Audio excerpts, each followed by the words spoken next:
Living Waters presents On the Box.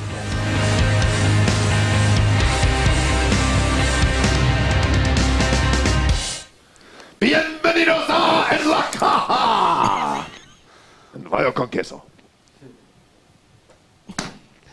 You reminded me of some movie of the past. I don't know what it was. A silent movie? No, that one of those ones. I can't think what it was. But, yeah. You needed a Mexican cowboy hat. That's what I was thinking of when you said that. Well, we don't want to stereotype too much. Yes. I mean, I already got the, Frito Bandito going here. But Robert, one of our CSRs, was kind enough to teach me a Spanish phrase, welcome to On the Box, something I can actually use conversationally outside of a patrol car. The good, the bad, and the ugly. Hey? That's what you reminded me of. I'm the trifecta. Yes. Yeah. That's what it was. So you're at Calvary Chapel Downey. We're going to talk about that in just a minute. But first, I want to address an issue that has been heavy on my heart lately. A lot of people seem to make fun of me because all of my hair from the shoulders up is on my lip. No, from the shoulders up. My back is below my shoulders, Danny. So Brad Snow, our illustrious webmaster, decided to do a little research online, and he found some vintage photographs of yours truly out of my old yearbooks. Oh, really? Yeah. Yeah. Take a look at this. That's from your hairbox? That's from your hairbox. So, from left to right, that's left is my junior year, middle is my sophomore year, and the right is my freshman year. Now, which is the moustache one? Well, the two on the left have mustaches in the works. What's odd is I was working for In-N-Out Burger my sophomore and junior year, and we weren't allowed to have mustaches at In-N-Out. Well, they mustn't have qualified that as a moustache. Not yet. It just looks like a smudge. But see, I used to be able to grow hair, nappy hair at that. That really just that's a beetle cut. Which one? The one on the right. The one on the right? Yeah. Why did you wear a wig? I don't understand. It's not a wig, is it, Tony? No, they would be very bad wigs. That's a good hair. You know, I look at Opie, Yeah. and his tide went out too, and it's just how he had such a good head of hair as a kid. You know? You just compared me to Opie. Yeah, no, the grown-up Opie. Oh, the grown-up Opie, okay. Yeah, All right. the So, Ray, you were at movie Calvary Chapel Downey. Yeah, I How had did that go? a wonderful time. Got a picture of you there? It must have been the first service. It was a very large church, and that's just part of the congregation. But I had a wonderful time. It was a kind of a 180 Sunday. They gave me both services. Easy introduced 180, or he spoke just after it for 5 minutes. Very eloquent. It was wonderful. And then I preached how to get on fire for God, and it was a good time. Yeah. I'm very honored to be entrusted with any pulpit of any church. That was great. Amen. And we're hoping that that visit to Calvary Chapel Downey will open up other doors Yeah, for 180 we're Sundays. speaking at Skip Heitzig's church in Calvary Chapel. April, right? In April on a Right. Wednesday night. So there's a good. You're going time up to Big Bear Calvary Chapel in, is it February? I That's think? right, something like that. And there's another one, Whittier. Oh, yeah. And then another Calvary Calvary, Chapel, so- First Love in Whittier. Yeah, and another one, I can't remember where it is, but it's very memorable. Yeah. So you can go to heartchanger.com, just click on the 180 Sunday icon at the top of the page if you would be interested in having Ray or Easy or me or Mark or one of the other leaders here at Living Waters or a combination thereof to come and to do a 180 Sunday at your church and help your church get on fire for evangelism. We would love to come. Heartchanger.com. And I think it was Easy told me this. A guy walked past him in the lobby and he said, "You've just changed my mind," which was great. A guy in church being pro-abortion, having his mind changed by the principles of 180. That was great. And we were sitting with the staff just before the first service, and one of the pastors said two guys showed up from UCLA. One had been an atheist, and they're looking for a church, and they said it was a direct result of the open-air preaching that we did at the UCLA when we got that big crowd, and they stayed, and you just got eaten alive by a guy. Yeah. Remember that guy that got angry at you? Oh, yeah. Clarence, Oh, the yeah. Christian who wanted to kill me. Yes. Yes. He taught me some cuss words that day. He did? In fact, Dale just printed out a picture for me of the height of that discussion I had with Clarence, who stood Clarence. several inches taller than me. It reminds me of the angel in It's a Wonderful Life, Clarence. Clarence, yeah. Sweet little guy. So, Mark, how was your weekend, buddy? Good. Thanks. Thanks, Mark. Alrighty. Appreciate that. Yeah. That was good. Settle down. Yeah, just don't go on. Did you want to add anything to that, or? No. Okay, all right. Speaking of open air preaching, I have a friend. His name is Sean Holes. A few years ago, he sold his home, left his business and bought an old beat-up motorhome, took his family on the road to open-air preach all over the country. And he has since been all over the world. And right now, he is in Nepal. Wow. With Jesse Boyd and a couple other evangelists there. Now, where's Nepal? Could you just help us out? Around the Himalayas. Himalayas or Himalayas? Himalayas? Yeah. Do you know who climbed Mount Everest first? A Kiwi. Really? Sir Edmund Hillary, yeah. Oh, he was New Zealand? Yeah, he was a New Zealander. Really? Yeah, it's a big deal. Oh, okay. Wow. That's cool. That's cool. That's about the only thing we can claim to, but And rugby. And rugby, yes. Yeah. But you know what And rugby is. And cricket. Oh, Tony. Good on you, Tony. All right. So anyways, this is serious. It's Nepal. Let's show that picture, Danny. This is a picture of an open air that they were doing just the other day. I believe that's Jesse Boyd in front with the microphone up on the stage. That crowd rivals the crowd we had at UCLA. Yeah. But this crowd is predominantly probably Muslim, Hindu, and Buddhist, which are the predominant religions in Nepal. And here's what happened. Sean he posted this on Facebook. Please pray. We just returned back to the house after fleeing from a mob of people that erupted at us and nearly getting killed. I took this photo just moments before the crowd turned. Jesse was preaching the Ten Commandments and quoted John 14:6. Jesus said to them, I am the way and the truth and the life. No one comes to the Father but through me. They went crazy, picking up rocks and 2x4s and hitting Jesse. Ricky jumped in and stood the gap. More details to follow. Jesse is hurt, but okay, we're all safe. And then the next message was Jesse and Ricky took some hardcore punches, had lumber slammed against them, and rocks were thrown at us and hit us. I have no injuries. I'm proud of the men. Jesse and Ricky did not punch or hit anybody and could have at any time. Praise the Lord for his protection. If we hadn't escaped out of the park by running from the park, from the pack of people, rather, to the police station across the street, it would have had a very sad ending to this story. Jesse and Ricky both have injuries, so they will need healing. I can't help but believe that your prayers are giving us the courage to be protected and able to share the cross with the lost and dying world. Still praying for a great awakening here, but it will only be by God's grace. A few other messages were shared as well, indicating that they were afraid to go to the hospital. They were hurting pretty bad, but because of the mobs and the way they were chased, they were afraid to go to any of the hospitals. They were back out today. Went back out. In fact, they went to a place called Baudhanath Stupa, the second holiest site in Tibetan Buddhism.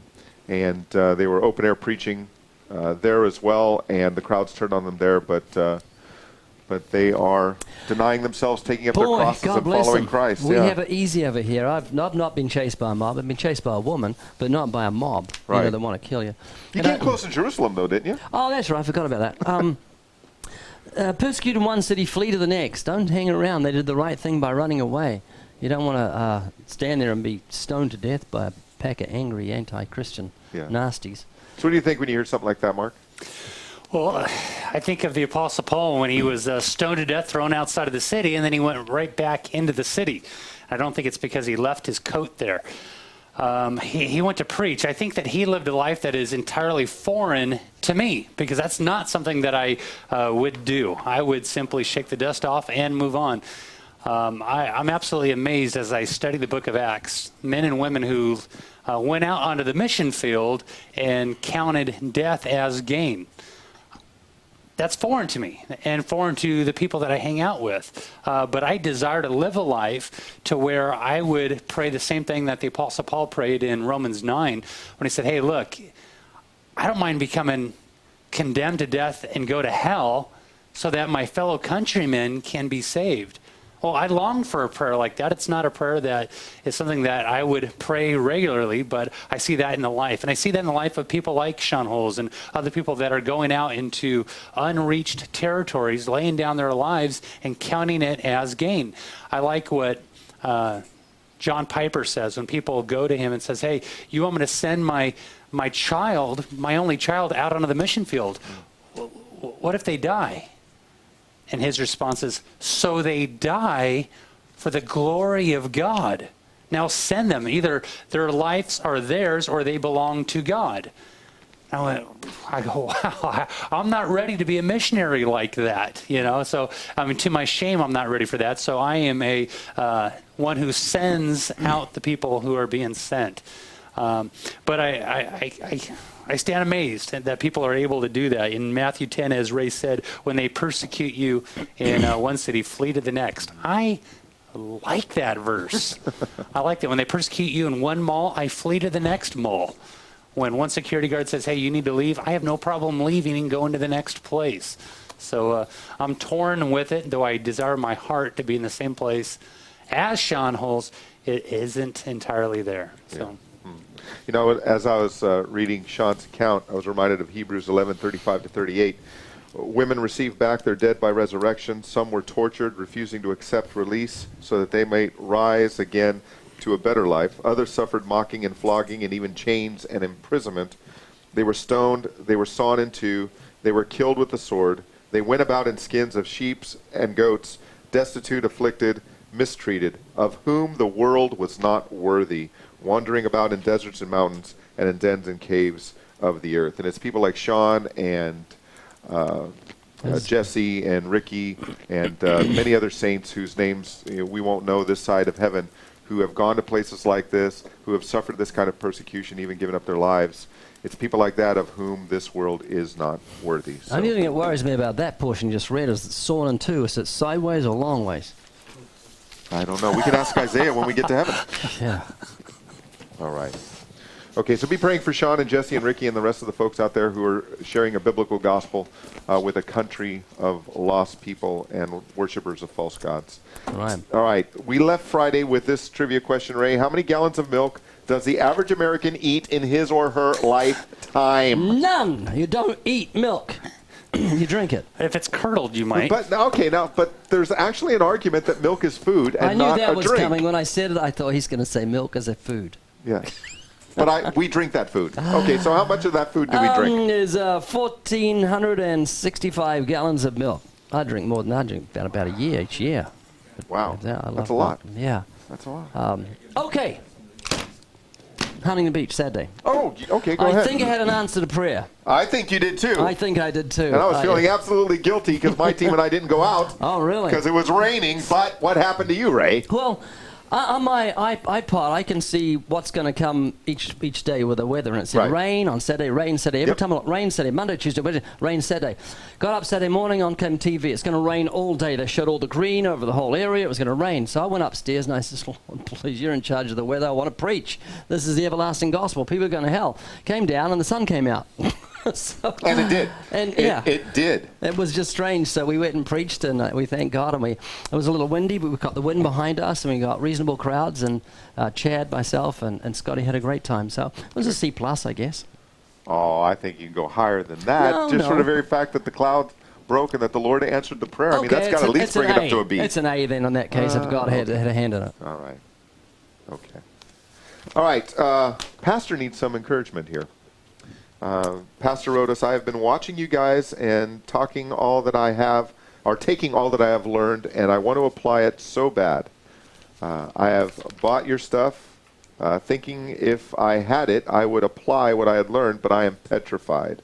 I have all the tools, got a degree in theology, all that I have learned from you guys, but I am so scared. I can preach from the pulpit, but cannot talk to a person one-to-one. I am sick of feeling this way, but I don't have anyone who will take the lead in my church, and no brothers in the Lord will go with me. I think I am the one who is supposed to lead those around me, as God has given me a hungry heart for evangelism. Yet what do I do? What I do not have is the boldness to step out alone. I truly am a fisher from the Fishless Fisherman's Fellowship. And if you haven't seen that, go to the Way of the Master YouTube channel. For that story narrated by Easy. Makes some outstanding points. And he closes with this, please, I don't know what you can say to help me, but anything the Lord puts on your heart will be a great encouragement to me. Ray, encourage this pastor. I think the word is in courage. That's what you're lacking, courage. And that's Satan's greatest weapon is discouragement. And you're discouraged. Jesus was never discouraged. Did you know that? It says in Isaiah, he shall not fail nor be discouraged. And I think those two words go hand in hand. Jesus was never discouraged because he knew he could not fail. And it's the same with us. You never fail as a Christian. After the service yesterday, a girl came up to me and she said, oh, I love your ministry, blah, blah, blah. And she says, but I've got a friend I'm just so scared to talk to her about the things of God. And I said, would you dive into a swimming pool that had ice in it to save a 4-year-old child who's drowning? She wouldn't hesitate. I said, I bet you wouldn't hesitate to run into a smoking building with flames coming out the top to save your brother or your sister. I said, imagine if this girl was a Christian and you weren't, and she just too scared to talk to you. I said, is she a monster? And she says, no, she's a nice person. I said, well, why won't you talk to her? Because it's spiritual. You've got to battle the spirit of fear. And say to yourself, another word for evangelism is love. That's all it is. Love will motivate you. So what I would do is, if I was you, I wouldn't talk to people. I'd just ask them questions to start with. What do you think happens after someone dies? Practice that question. Ask your dog, ask your mirror. Just keep asking it until you can go up to a stranger and say, here's a gospel tract. What do you think happens after someone dies? You haven't mentioned Jesus, God, the Bible, and just keep asking questions. And you'll find that God will show up and give you the tongue of the learned, and you'll start saying things that you didn't know you knew and answer because you're stepping out on faith. So just do it. Don't listen to your fears. Listen to your faith. You know, outside of a biblical fear of the Lord, all of our fears are about self-preservation. That's a good point. And what we show when we step out in fear, or we refuse to step out in fear, is that we love ourselves more than we love God and more than we love other people. If we allow our fears to dictate what we will and will not do. And we all battle fears of one kind or another. All the time. All the time. All the time. But we are commanded to love God with all of our heart, soul, mind, and strength, and to love others as we love ourselves. And if you're withholding the gospel from people, you're not loving them. And you're looking at 2 trembling grasshoppers at the moment. Yeah, seriously. Amen. Yeah. And one of the best ways to get over your fears is to be other-minded, to think continually about those who are perishing apart from faith in Jesus Christ. You're already a servant. You're already a shepherd. You're already loving people because you're leading your congregation. Take that same love that you have for your people within the walls of the church and apply that same love to the lost people outside your church. Put your mind on them. Think of things above, and take your mind off of yourself, and I think that will help you conquer some of those fears. You know that saying, joy, Jesus, others, yourself? We just need to add another word into that. Jesus, others, hell, and yourself.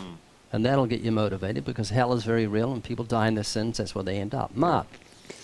I'm trying to think of what you just spelt, though. Joy, and you threw an H in there. Yeah, just pronounce it. Joy. Joy.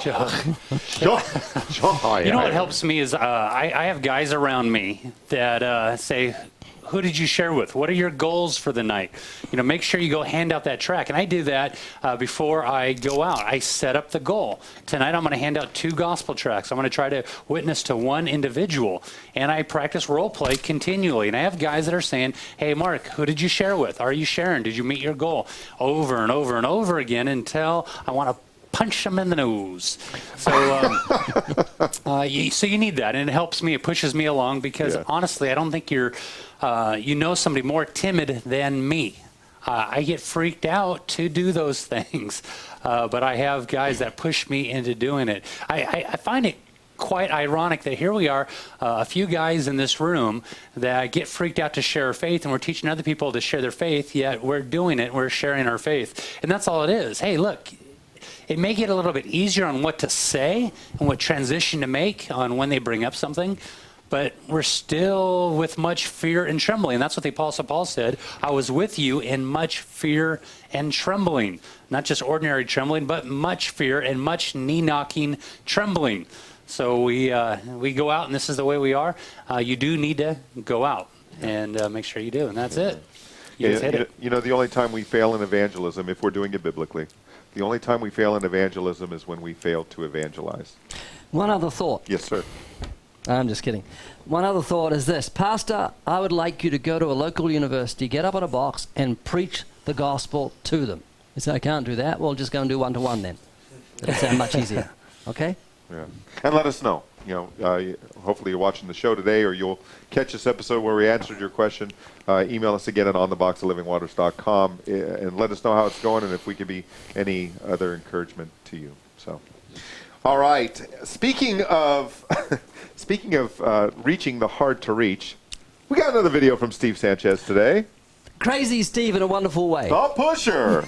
Yes, his video is Tracting the Hard to Reach. This Take is a look. great. Gospel tracts are a great way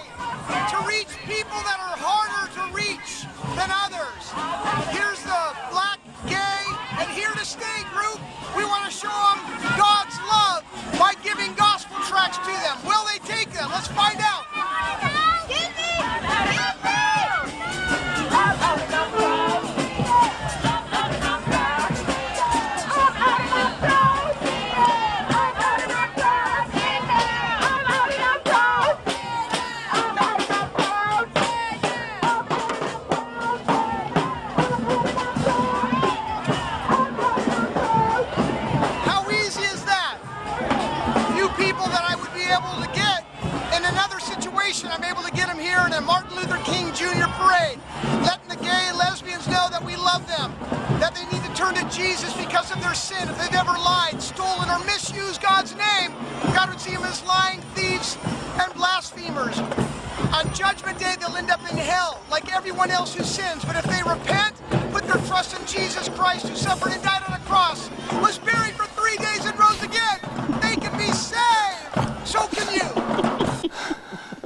That wasn't Jesus others than yourself. That was Jesus homosexuals and yourself. JHS. Oh. That's what that was. JHY, sorry.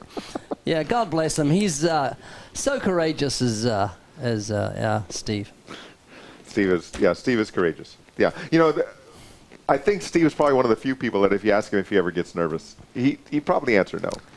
You know, the pastor needs to go with Steve for a couple of days. You know what? Steve has taken some of our most timid Ambassadors Academy participants, and he's turned them into raging lions. Yeah, absolutely. Roaring and Speaking raging. of the Academy, hey, there's still time to register for the One Day Ambassadors Academy, which is coming up this Saturday at Kindred Community See how many Church in registrations Anaheim. we got? We have, last time I checked, 724 people are registered to come. And if you're registered and you're a flake, we won't see you there.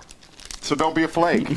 Don't be a flake. Yeah, you can just go to livingwaters.com, click on the banner at the top of the page where you see the logo for the Ambassadors Academy, the One Day Academy, and join us. It will be a full day. It will be a good day, and you're going to be fired up and well equipped to go out there and share the gospel. It's also going to be a great reunion for local evangelists as well. Oh, and the food that we're going to have there is incredible. There's restaurants right around the whole area. That's that people right, can and go. you It's just feel free to incredible. go get some during lunch. We're going to give you 90 minutes to go out and get some of that incredible food on your dime. I think I heard Ron tripping down the stairs, our Chief Financial Officer, as he heard that. Okay. All right. Keeping a person in a conversation. When someone is walking away from you in a one-to-one, someone wrote, what line would you use to try and get them to come back? I've heard your favorite. What's that? Chicken? Yeah. Yeah, but, you know, I always feel guilty after doing that. Quite seriously. But it doesn't stop you. Yeah, I know. Well, it's kind of stopped me. In one-to-one, if someone refuses a tract or walked away, I say, oh, it's been great to meet you. God bless you, or something like that. Have a nice day, because I've tried all the other ones. Chicken, come back and all that, and you just feel a bit funny afterwards. I don't know how you feel. How do you feel when you yell out chicken? I usually don't, because, Ray, I've learned that there are some things that, for whatever reason, God allows you to get away with, that if I said them, I'd be in a fist fight. You know, and so, I mean, I think I tried it once, and it was close. You know, I tried to say something you would say, sarcastic, to get somebody back, and, oh, they came back quick. You know, and, oh, hang on, just trying to get your attention. You know, but with you, you know, they turn around, they square off, and they look at you, and they go, no, It's not worth it. No. It's not God, worth he it. didn't really mean it that way. So, no, I don't get away with stuff That's like funny. that. What about Mr. Spence? Spence, what do you do? You know, Easy taught me something a while ago. He said, towards the beginning of your conversation, simply ask them, hey, would you consider yourself to be an open-minded individual in that you respect other people's beliefs? And then, I mean, we parade ourselves as a culture who are so open-minded that everybody's beliefs are inclusive within our own beliefs, and we don't care what you believe, as long as you believe something. And even if you don't believe something, that's okay too. So towards the end of the conversation, I might even throw that out, or if I sense there's a little bit of hostility, I would say, hey, I just want to thank you for being so open-minded and respecting other people's beliefs. And don't forget that my belief is this. And as they begin to leave, if they were to leave in a situation like that, say, hey, is this your wallet? They turn back around. I go, hey, don't forget, Jesus said, unless you repent, you'll perish. You know, so I don't try to keep them, really. If they want to leave, they can leave. I don't need to chase after them. Yeah. I think the gospel is too precious to give somebody who wants to spit on it anyways. But I'm not going to assault them with my words and really give them a reason to leave. If they're going to leave, they're going to be offended by the gospel. And I don't know what I could say to keep them at that point. So I'm not going to be unnecessarily offensive in my conversation. If they are offended, it's going to be because of the word's sake, but I'm going to deliver that in such a loving way. I hope that they don't leave. And it's very rare that somebody does leave in the middle of a conversation that I have with them. So if they're going to leave, I would say, let them leave and let them go their way. Yeah, there is a time when we ought not be casting the pearl of the gospel before swine. But isn't it sad when you get a good heckler and he leaves right in the middle of a really good, when you know the crowd's building up and he just says, I'm out of here. Well, and what I'll do when someone does that is I'll holler, what, is that a drive-by? What, you're doing a hit and run? Yeah. You don't really believe what you're saying? Come on back here. And then by then, maybe the crowd's helping me out with that. Sometimes as well. that works, sometimes it doesn't. Sometimes but it doesn't. yeah. I mean, I could. Well, I no, wish there see, was a silver bullet that worked that made people stay. See, I was just thinking about saying I could $100 holler, cash. I could holler freeze, but that really disperses a crowd. when you do that. $100 cash can make $100 cash? decision. Yeah, I can't afford to do that. No, Yeah. me neither. Anyways. Hey, we are about out of time. I was hoping to get to conversation about Sunday school salvations. We'll talk about that tomorrow, as well as preaching the hope and healing gospel. We'll talk about that tomorrow as well, hopefully. But we want to get to our trivia question for the day. Ray, what is it? How many tons of vegetables does the average American drink in his lifetime? You know how much salt V8 has? And you're going to say, we're going to get sued. Why? Well, V8 will Oh, be did I honest. say- V8 is wonderful. In fact, I'm having leftover soup from yesterday, and it had a couple of different soups in it, along with some V8, and it was the best soup. I'm not a big leftover diluted eater. it. Well, I tried V8. besides, V8 is a big engine, anyways. That's so, true. And That's many true. different car companies have those, so we're not insulting any car company. So how many What is tons it? of No, vegetables don't the tell average me. American eat in his lifetime? And you won't be able to sleep. You'd be so excited to hear the answer to that. That's right. That's right. So until tomorrow, be encouraged, strengthened, and unafraid. Proclaim the gospel, and go eat your veggies.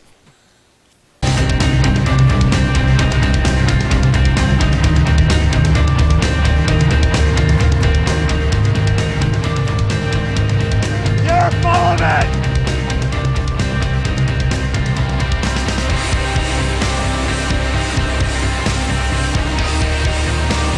Living Waters presents On the Box.